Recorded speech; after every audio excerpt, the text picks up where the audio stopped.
At the annual Rinaldi family charity gala, I bent down to pick up a dropped pearl earring.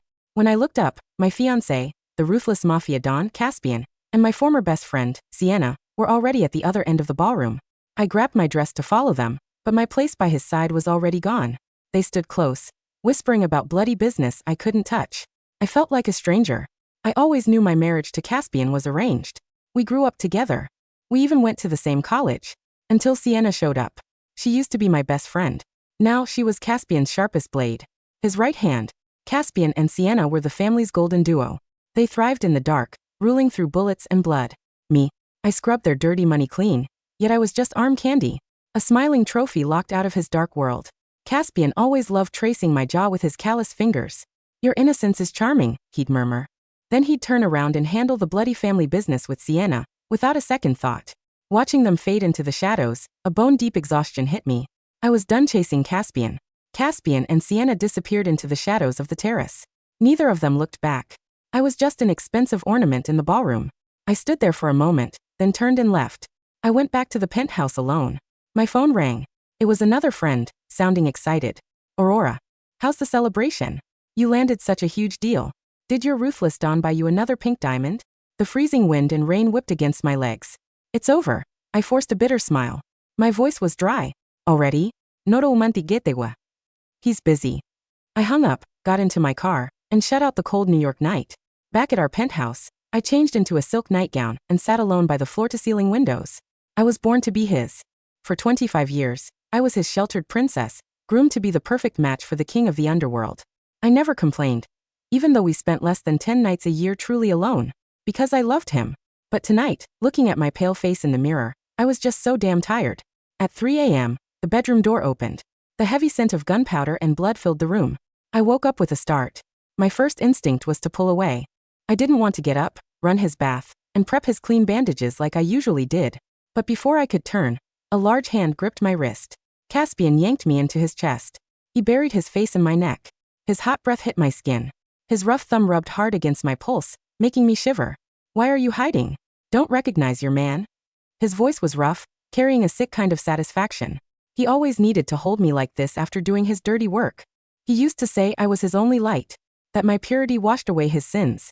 My mind screamed at me to push him away, but my heart ached. I gripped the sheets, swallowing the lump in my throat, and let him hold me. He held me until the tension left his muscles.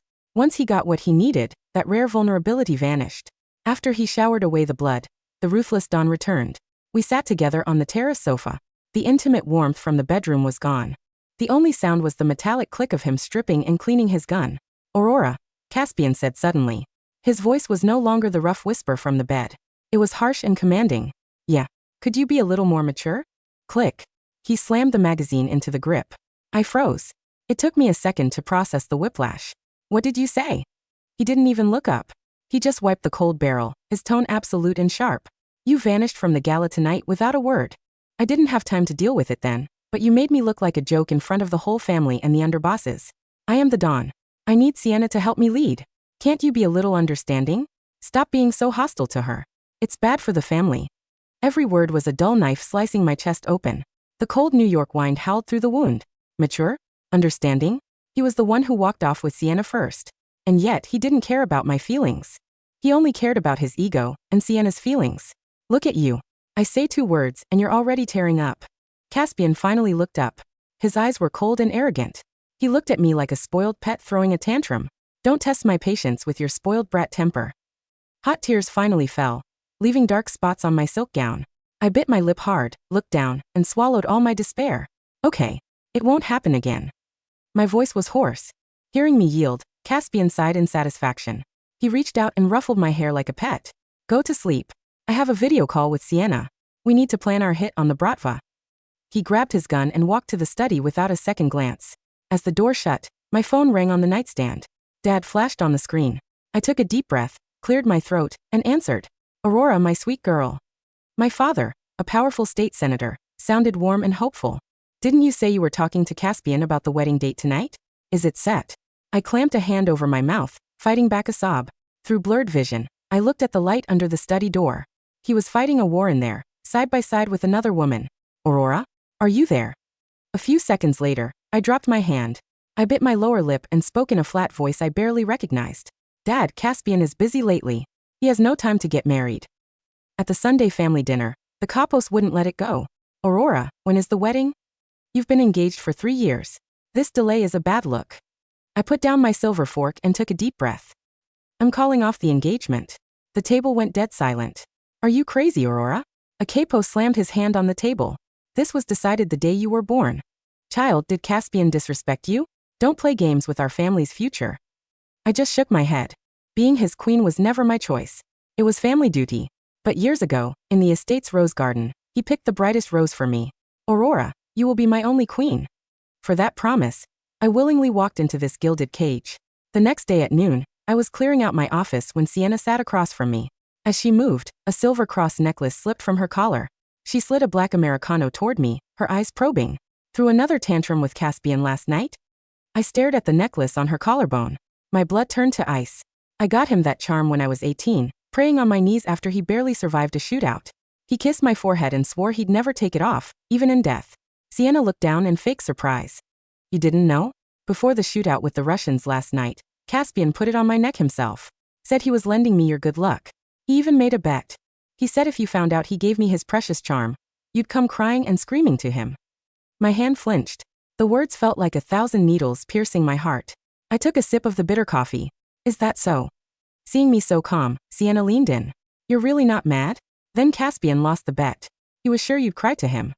Caspian's voice came from behind me. Guess I don't know my fiancé that well. You're actually swallowing black coffee. He tossed his car keys to Sienna and sat next to me. His cold fingers trailed down my spine. My princess is growing up? You used to give me the silent treatment for 3 days over this stuff. Aurora isn't that petty, Sienna chimed in with a smile. Then they actually started arguing over who knew me better. I sat between them, deaf to it all. The pen in my hand was shaking. Nausea hit the back of my throat. They made a bet out of my most precious memory. My tears were just entertainment to them. I turned to Caspian slowly. My voice was dead calm. Caspian, the engagement is off. The air froze. Caspian looked at me in shock. You. Before he could finish, Sienna leaned in, playing the peacemaker. Aurora, don't be mad. Caspian just thought I needed the protection more, since I risked my life for the family. He said he'd buy you the biggest diamond necklace to make it up to you. Caspian frowned. When he looked at me again, his shock had turned into pure rage. Enough, Sienna. Don't explain it to her. He stood up sharply, glaring down at me with cold authority. Aurora, cut the bullshit. Stop pulling these cheap stunts for attention. You're just making a fool of yourself. He grabbed Sienna and walked away without looking back. I was left alone at the table. I dumped the coffee and went back to the penthouse. It was time to end this. I pulled out my dusty suitcase and folded my clothes one by one. Every single piece was picked by him, fitting the perfect future Donna of the Rinaldi family. But they were never really mine. I had painfully few things that actually belonged to me. Some college photos, a journal, and my mother's necklace. The door crashed open. Caspian stood there, furious. Aurora, what the hell are you doing? Packing. I didn't look up. I told you. We're done. Done. He strode over and grabbed my wrist. You think calling off an engagement is a game? Our family's alliance. The price my father paid for this match. You think you can just walk away? His grip was brutal. My wrist throbbed. Let go of me. No. His eyes flashed dangerously. Aurora, you're going to give me an explanation right now. Explain what? I finally looked him dead in the eye. Explain why I'm leaving a man who bets on my tears? Explain why I refuse to be disposable window dressing sitting next to your bloody throne. His grip slowly loosened. His anger faded into something I couldn't read. Caspian, I'm tired. My voice was quiet. 25 years. I lost too much trying to be your perfect fiancé, and now I see that no matter how perfect I am, I'll never beat Sienna in your eyes. She gets your world. She helps you lead. She's your best weapon. And I'm just window dressing. Saying it out loud felt better than I ever imagined. The 25-year weight on my chest was finally gone. Miss Aurora, my maid whispered, her face pale. There's been an incident. Sienna was shot in the firefight last night. I almost dropped my teacup. What? Is she okay? I heard she took a bullet for the Don. She's at the family hospital. I dropped everything and drove straight to the hospital. Whatever was going on with Caspian, Sienna used to be my best friend. I pushed the door open. Sienna was lying in a sterile white bed, her left arm bandaged. She was pale but awake. Sienna. I rushed over. Are you okay? What did the doctors say? Just a graze. No bone damage. She gave a weak smile. Aurora, you came. I breathed a sigh of relief. I was about to ask her more. Are you happy now, Aurora? Caspian's cold voice came from behind me. I turned around, confused. What? He stood in the doorway.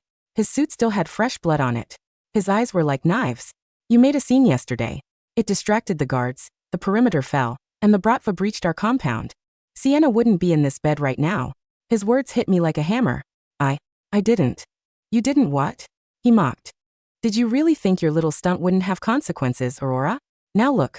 Sienna almost died because you acted like a child. I was stunned. What did my breaking off the engagement have to do with the shootout? The Bratva attacked over a dock dispute. Everyone knew that. But in his eyes, everything was my fault. Caspian, stop. Sienna weakly defended me. Aurora didn't mean to. But Caspian kept staring at me with those dark, bottomless eyes. Do you always need the world to revolve around you? Aurora, do you think holding the title of fiancé makes you the queen of the underworld? Without the family's protection, you are nothing. The room fell dead silent. My eyes burned, and hot tears spilled over. Seeing my tears, his face softened slightly. He reached out to wipe them away. Just grow up, okay? Stop making everyone else pay for your feelings. I turned my head, dodging his touch. I took a step back. Mr. Rinaldi, we are done. Please don't speak to me like that ever again. Caspian flared up instantly. He practically gritted his teeth. Aurora, are you done with this bullshit? Even Sienna looked at me with disapproval from her bed.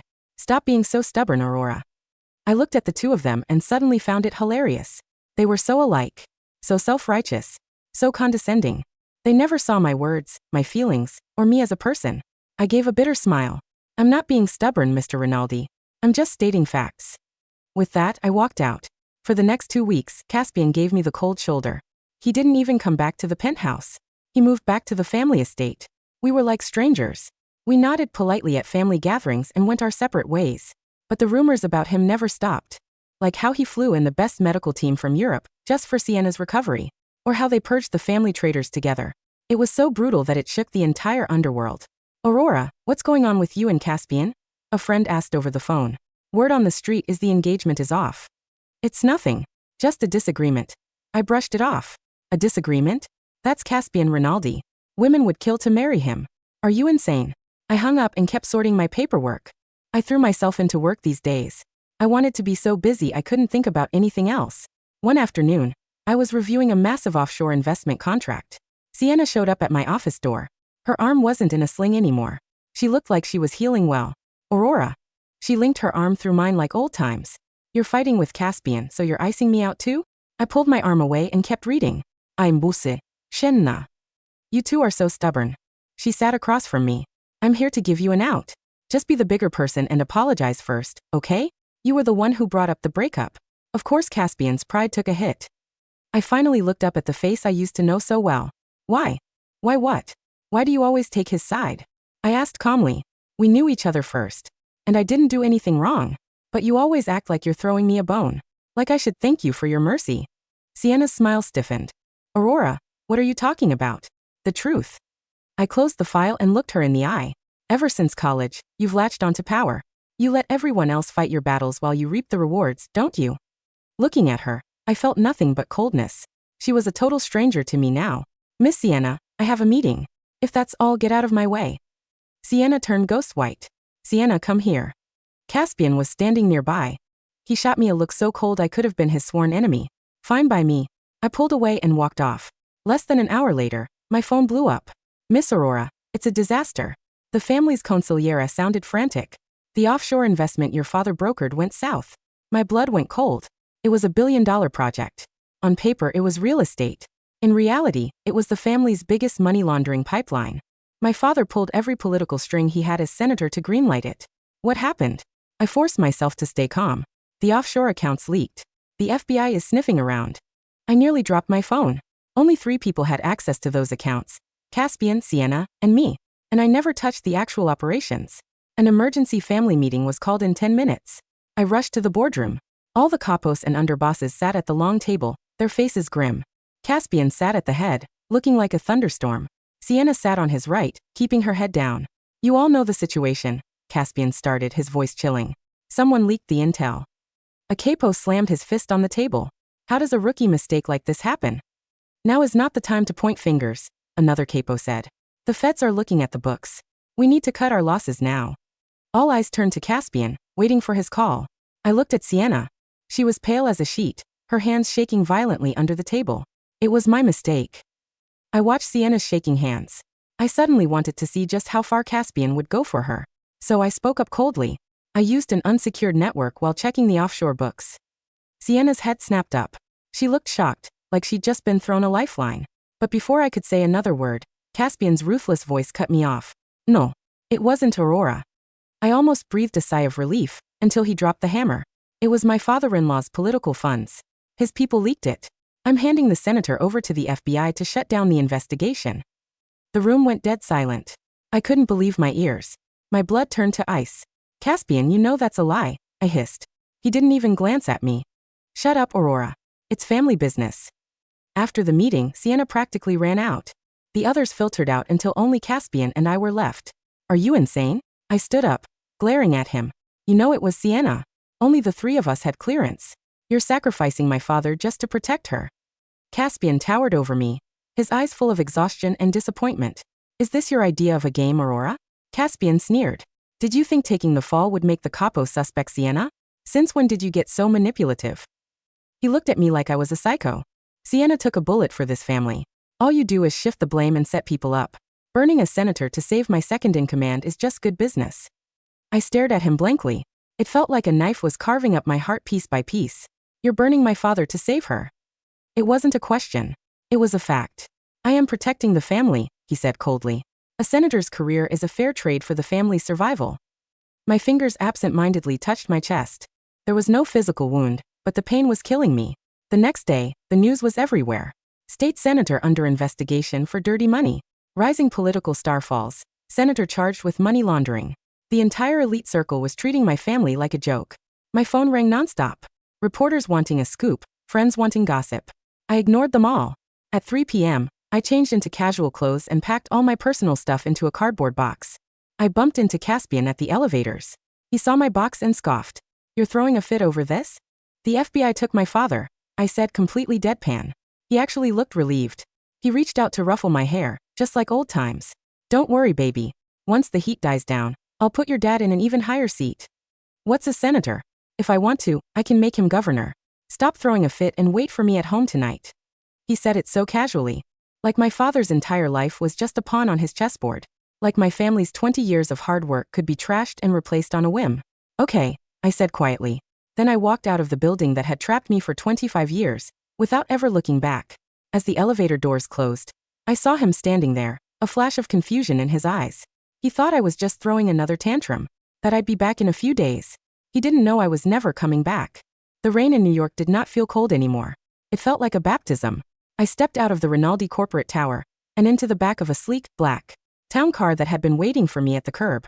Sitting in the rear seat was my father's senior legal counsel, Marcus Vance, a man who had spent 30 years navigating both the halls of Congress and the dark alleys of political warfare. He handed me a tablet as I closed the door. Your father's arraignment was pushed to tomorrow morning, Marcus said quietly, his voice grim. Caspian's legal team deliberately let the prosecution leak those documents to the press. They made sure the senator took the brunt of the initial public outrage, so the Rinaldi family's primary logistics channels remained untouched. I stared at the glowing screen. There was a photo of my father, a man who had carried himself with dignity for 6 decades, being led through a sea of flashing news cameras and handcuffs. A fair trade for the family's survival. Caspian's voice echoed in my head. My thumb traced the bezel of the glass screen. A cold, sharp clarity settled over me, washing away every last lingering trace of the girl who had spent 25 years waiting for Caspian Rinaldi to love her. Caspian thinks he controls the books because his name is on the front cover. I said, my voice smooth, devoid of any tremble. He forgot who wrote the code. Marcus looked at me through his gold-rimmed glasses, a subtle flicker of surprise crossing his face. Aurora. For 7 years, Caspian believed I was just his smiling arm candy at charity galas, I said, opening an encrypted folder on the tablet. He thought I merely signed what the accountants put in front of me. He never realized that every single clean shell company, every offshore trust, and every political conduit the Rinaldi family used was built by my hands. And I built backdoors into all of them. I tapped a series of commands on the screen. What are you doing? Marcus asked, leaning in. Caspian wanted a sacrifice to satisfy the FBI, I replied coldly. He chose my father to protect Sienna. But he made a fatal error. He assumed I would sit in our penthouse, cry into a silk handkerchief, and wait for him to fix it. I looked out the tinted window at the glowing neon lights of the city. Send these files directly to the chief prosecutor at the Department of Justice, I instructed, passing the tablet back to Marcus. Not the local field office where Caspian has judges on his payroll. The Federal District Court in Washington. Marcus scanned the files, his eyes widening as he realized what he was looking at. It wasn't just proof of my father's innocence. It was the complete, unedited, digital ledger of the Rinaldi syndicate's true financial nerve center, including the exact IP address, digital signatures, and time-stamped authorization codes. From the offshore leak, every single byte of data pointed directly to Sienna's private terminal at the family estate. This exonerates your father completely, Marcus breathed, looking at me with fresh respect. It proves the leak originated from Caspian's second-in-command, and that the senator was framed through a forged power of attorney. My father will walk out of that courthouse tomorrow a free man, I said flatly. And Caspian Rinaldi will finally learn what happens when he burns the woman who built his throne. Midnight arrived at the Rinaldi penthouse, but the lights remained off. Caspian pushed open the heavy mahogany front door, tossing his leather coat onto the entry bench. He was exhausted. The fallout from the offshore leak had taken 6 hours of tense negotiations with the family's senior capos, followed by a brutal interrogation of 2 minor suspects at the docks. His suit smelled of stale rain, gunpowder, and cigar smoke. Aurora, he called out into the dark foyer, his voice raspy. Silence answered him. Caspian frowned. Usually, no matter how late he returned, the low ambient lamps in the living room would be lit. A cup of hot chamomile tea would be resting on the kitchen counter, and Aurora would be curled up on the sofa in her silk robe, waiting for him with those soft, wide eyes that always made him feel like a god. Returning from war, he walked deeper into the apartment. Aurora, stop playing around. I know you're upset about your father, but I told you I'll handle it. He stepped into the master bedroom. The room was pristine. Too pristine. The bed was made with military precision. The vanity table, where her expensive crystal perfume bottles and delicate gold jewelry usually sat, was completely bare. Caspian's brow furrowed tightly. He strode over to the walk-in closet and threw the doors open. Half the closet was entirely empty. Her designer gowns, her shoes, her casual sweaters, her mother's antique jewelry box, everything that belonged to her was gone. Only his tailored suits and dark coats hung against the cedar walls, looking stark and isolated. A sudden, sharp knot formed in Caspian's stomach. He turned around and walked briskly into the kitchen. Sitting right in the center of the white marble island was a small, velvet box. Beside it lay a single sheet of paper. Caspian walked over, his boots sounding loud against the quiet stone floor. Reached out and flipped open the velvet box. Resting inside was the 3-carat oval-cut diamond engagement ring, the ring he had placed on her finger 3 years ago in the estate's rose garden. He picked up the sheet of paper. It wasn't a tear-stained love letter or a dramatic manifesto. It was a formal, legally binding document executed by the senator's law firm, severing all political alliances, commercial trusts, and financial guarantees between the Lynn family and the Rinaldi syndicate. At the bottom of the page, in her neat, elegant script, was her signature. Aurora Lynn. Not Aurora Rinaldi.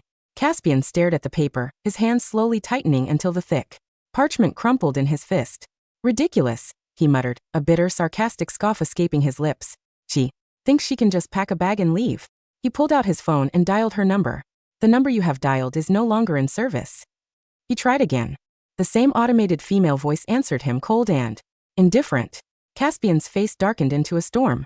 He slammed his phone down on the counter, turning around to glare at the empty living room. She's throwing a tantrum, he said out loud to the quiet room, as if trying to convince the walls. She's waiting for me to panic.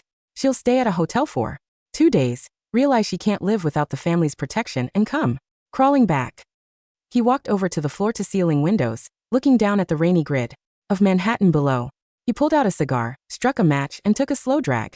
He convinced himself that he was relieved. He was the Don of the Rinaldi family. He didn't need a spoiled, emotional fiancé dragging him down while he was fighting a war with the FBI and the Bratva. He had Sienna, his sharpest blade, his right hand, the woman who bled for him without complaint. Yet, as he blew a cloud of blue smoke against the cold glass, the silence in the penthouse felt heavier than any bullet he had ever taken. By noon the following day, Caspian's confidence began to rot from the inside out. He sat at the head of the long mahogany conference table at the Rinaldi estate, surrounded by his senior capos and underbosses. The room was thick with tension and stale coffee. Sienna sat on his right, her laptop open, her fingers flying across the keyboard, as she tried to manage the morning's financial clearances. What do you mean the Cayman accounts are locked? Caspian slammed his palm against the table, glaring at the senior accountant standing near the door. Don Rinaldi, it's not just the Cayman accounts, the accountant stammered, sweat glistening on his forehead. The primary clearing bank in Zurich just rejected our wire transfers. They cited an administrative freeze triggered by a master key revocation. Caspian's eyes narrowed into dangerous slits. A master key revocation? Holds the master key. The accountant swallowed hard, looking terrified. Miss Aurora. Her digital signature was the root key for the entire legitimate corporate matrix. When she executed the severance papers last night, her key automatically triggered a security lockdown across all 42 shell companies. The entire boardroom erupted into furious, overlapping shouts. What? Capo Santoro yelled, standing up. Our entire payroll for the docs goes through those clearing accounts. How the hell did a girl have that kind of leverage? She was just supposed to be your fiancé, Caspian. Another underboss shouted. Why did she have the root keys to our legal fronts? Sienna's face turned pale. She furiously typed on her laptop, her voice rising. In panic. I can override it. Give me 10 minutes. I can bypass her security protocol. You can't bypass it, Sienna, the accountant interrupted, his voice trembling. Miss Aurora didn't just lock the accounts. She erased the secondary encryption tables. Without her personal authorization, those funds are frozen for 90 days. Sienna's fingers froze over the keyboard. Caspian stared at the empty space at the end of the table where Aurora usually sat during major dinners, quiet, composed, sipping her tea, never interrupting. He had believed she was just an ornament. He had believed she was a passive recipient of his family's wealth. He had never realized that while he was out in the streets playing soldier with guns and blood, Aurora was quietly weaving the invisible golden net that kept his entire multi-billion-dollar empire running smoothly above the law. Before Caspian could speak, the heavy oak doors of the boardroom were thrown open. Two young lieutenants burst inside, their faces drained of color. Don Rinaldi, it's the FBI. One of them panted, gasping for air. They just released Senator Lynn from federal custody.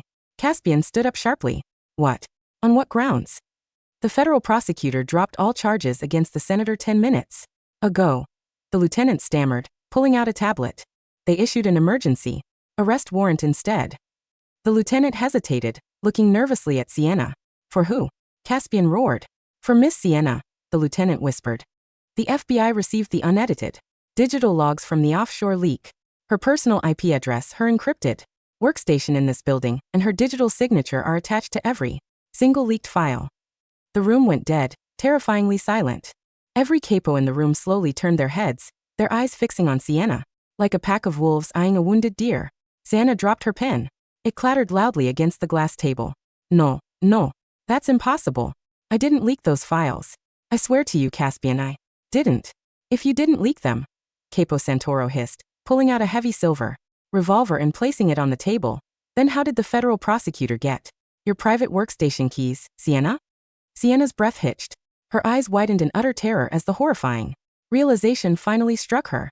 Aurora didn't just leave. Aurora had set a trap, a cold, flawless, surgical strike that cleared her father's name while throwing Sienna straight into the jaws of the federal government. And Caspian had handed Aurora the knife himself when he sacrificed her father at this very table 24 hours ago. 3 days later, Washington, D.C. was bathed in a crisp, golden autumn light. The grand atrium at the Willard Intercontinental Hotel was packed with the nation's elite, senators, Supreme Court justices, foreign diplomats, and corporate titans. The occasion was the annual Constitutional Heritage Gala, a high society event where political power was traded over crystal glasses and chamber music. Standing near the central marble staircase was Senator Thomas Lynn. He wore a tailored black tuxedo, looking robust, commanding, and entirely restored to his former authority. Beside him stood Aurora. I wore a floor-length gown of liquid emerald silk that draped over my shoulders like armor. My hair was styled in intricate, elegant waves, pinned back with an antique emerald brooch that belonged to my mother. There was no trace of the pale, tired girl who had sat on the floor of a Manhattan penthouse counting the nights her fiancé didn't come home. My posture was straight, my eyes clear, sharp, and brilliant under the chandelier lights. Senator Lynn, a prominent news anchor, called out, stepping forward with a microphone. How does it feel to be completely exonerated by the federal district court? My father smiled warmly, placing a protective hand on my shoulder. It feels like Justice Edward. When truth is backed by unwavering integrity, and a brilliant daughter, the dark always yields to the light. The reporters chuckled, camera flashes blinding the air around us. I smiled, taking a slow sip of my champagne. Suddenly, a subtle shift in the crowd caught my attention. Near the grand entrance of the atrium, the low hum of conversation faltered. Security guards in dark suits moved nervously, whispering into their earpieces. The crowd parted. Walking through the sea of diplomats and politicians was a man who looked entirely out of place in this hall of power. Caspian Rinaldi. He wore a dark suit, but his tie was slightly askew, his hair unstyled, and his dark eyes were bloodshot, rimmed with a terrifying, wild intensity. He had driven 4 hours from New York without sleep, defying the advice of his consigliere and the warnings of his capos. He looked around the grand atrium, ignoring the cold, suspicious stares of federal judges and senators, until his eyes locked onto me. The champagne glass in my hand remained steady. I didn't flinch. I didn't hide. Caspian strode through the crowd, his boots heavy against the marble, his eyes fixed on my face as if the rest of the world had ceased to exist. Aurora, he rasped, his voice rough, broken, sounding like grinding stones. My father stepped forward to block him, his face hardening into an impenetrable mask. Mr. Rinaldi, you are trespassing on private federal grounds. Leave before I have the Capitol Police escort you out. Caspian didn't even look at my father. His eyes remained locked on me, pleading, burning with a frantic, desperate heat I had never seen in him before. Aurora, please, Caspian choked out, taking a half step forward. I need to talk to you. Just 5 minutes. Alone. I looked at him calmly. In the past, one look from those dark eyes would have made my heart race. One rough word would have sent me running to fetch his bandages, to smooth his hair, to quiet his nightmares. Now looking at him, I felt nothing. Not hatred. Not bitterness. Not even satisfaction. He was simply a stranger standing in a room full of strangers. Senator, I said softly to my father, setting my champagne glass on a passing waiter's tray. Give us 2 minutes. My father hesitated, then nodded sternly, stepping back to give us space while staying within arm's reach. Caspian reached out, his hand shaking as he tried to grab my wrist, the same wrist he had bruised 3 days ago in our kitchen. I took a subtle step back, casually tucking my hands behind my back, avoiding his touch entirely. Caspian's hand froze midair. A visible shudder ran through his broad frame. Aurora, Caspian whispered, his voice cracking into pieces. The Cayman accounts, the Zurich clearing banks, the FBI warrant for Sienna. It was you, wasn't it? Yes, I answered smoothly, my voice clear and light, carrying the gentle tone of a woman discussing the weather. Caspian swallowed hard, his eyes bulging slightly in disbelief. Why? Why would you do this to us? To me? We grew up together. You were born to be my Donna. You swore you loved me. I did love you, Caspian, I said softly, looking directly into his bloodshot eyes. I loved you for 25 years. I gave you my youth, my peace, my family's political capital, and my heart. And what did you give me in return? Caspian's lips parted, but no sound came out. You gave me a front row seat to watch you prioritize another woman. I continued, every word precise, sharp, and razor clean. You gave me coffee black eyes, and a lesson in how disposable I was to you. You told me that burning my father's life was just good business. I smiled, a small, radiant, terrifying smile that sent an icy shiver down his spine. So I decided to conduct a little business of my own. Aurora, Caspian whimpered, dropping his head, his hands trembling at his sides. I was wrong. I was blind. I thought you would always be there. I thought no matter what I did, you were mine. I didn't mean to hurt your father. I was just trying to keep the family together. Sienna wasn't the family, Caspian. I interrupted him softly. She was your indulgence. And you traded a queen for a weapon. Caspian felt as if his lungs had been emptied of air. He fell forward slightly, grabbing the marble balustrade to keep his balance, tears finally welling in his dark, bloodshot eyes. Come back to New York, Caspian begged, his voice dropping into a ragged, pathetic whisper that made several nearby diplomats turn to stare. I'll give you everything. I'll strip Sienna of her rank. I'll execute her myself if you want it.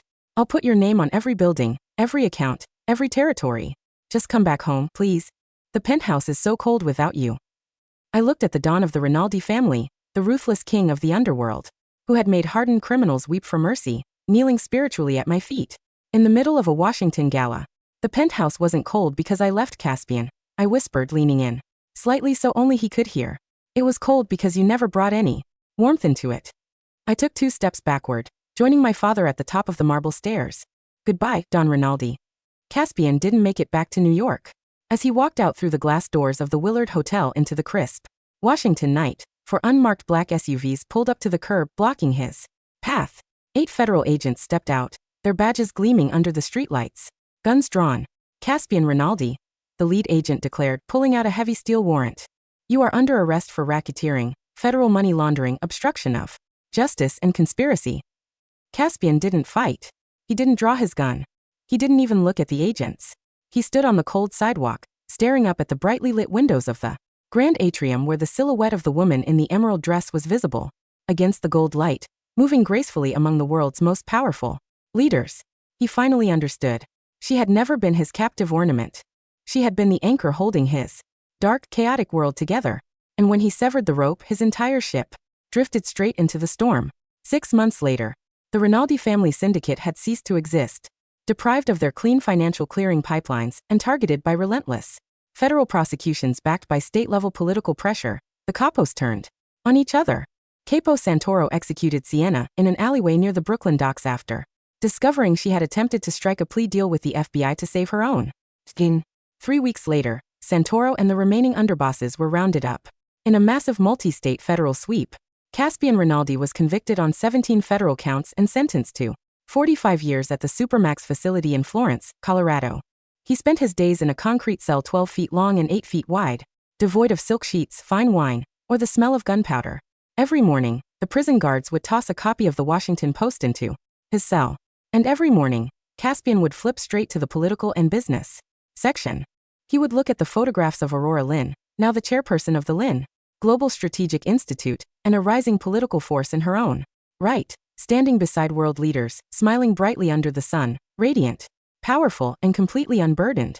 He would trace the outline of her face on the newsprint with his calloused, rough fingers, weeping silently into the cold concrete walls until the lights went out for the night. In New York, the spring sun washed over the Upper East Side. I stood on the balcony of a new sunlit penthouse overlooking Central Park. The air was warm, smelling of blooming cherry blossoms and fresh rain. A cup of hot sweet tea rested on the glass table beside me, accompanied by a plate of fresh pastries. My father walked out onto the balcony, holding a bouquet of fresh yellow roses, my favorite flowers, the ones Caspian had never bothered to buy me. A gift from the Department of State for your keynote speech yesterday, my sweet girl. My father smiled, setting the flowers on the table. I picked up a single rose, inhaling its sweet, clean fragrance, letting the sunlight warm my skin. There were no gunshots in the night. No bloody bandages to prepare.